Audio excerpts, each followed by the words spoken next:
Tahimik na pasok sa bulwagan, mga mukha na parang alat nagdaan. Uy, kumusta?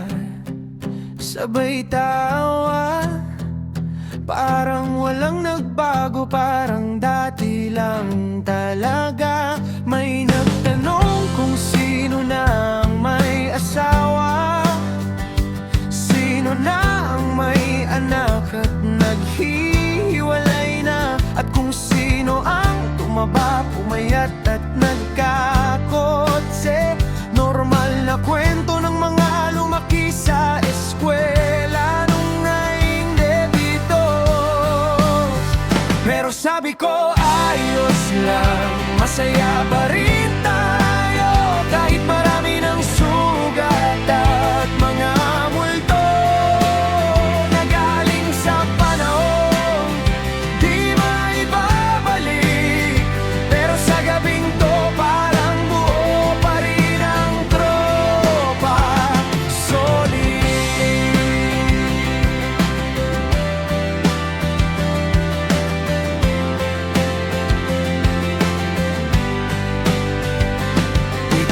Picture sa tabi ng pintuan, may naka-eye-roll sa bandang kanan.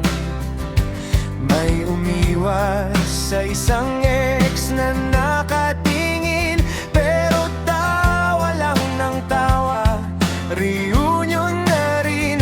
May nagyayabang ng trabaho, may isa namang di makatingin, sa sahig lang humihinto. May isa namang tahimik na nakangiti, pero alam na namin siya yung may pinakamalungkot na kwento sa gabi.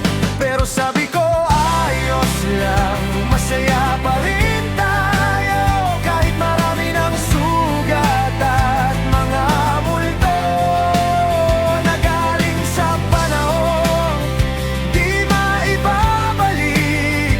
Pero sa gabing to parang buo pa rin ang tropa. Solid, pero hindi kumpleto ang pelikula kung walang kontrabida.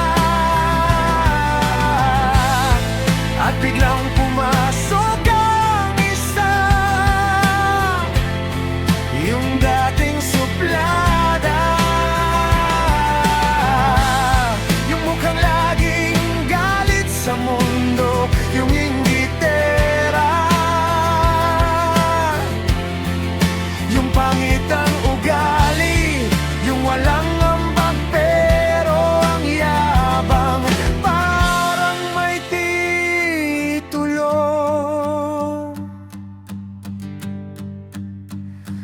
Habang masaya ang lahat sa lamesa, nagbitaw siya ng lason na salita.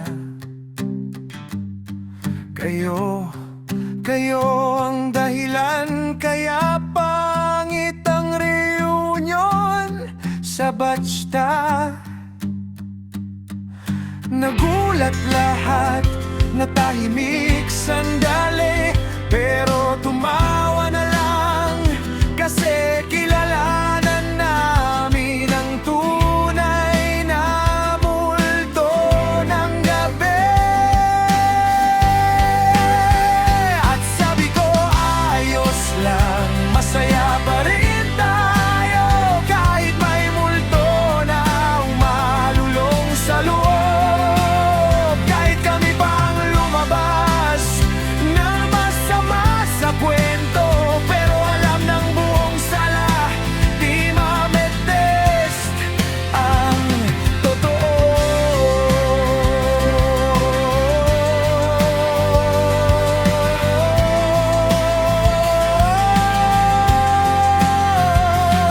Sa buong gabing nagtapos sa inuman, may mga umuwi na may yakap na alala, at may umuwi rin na hindi pa rin masaya. sabi nga nila, hindi lahat tataas, may mananatiling mababa.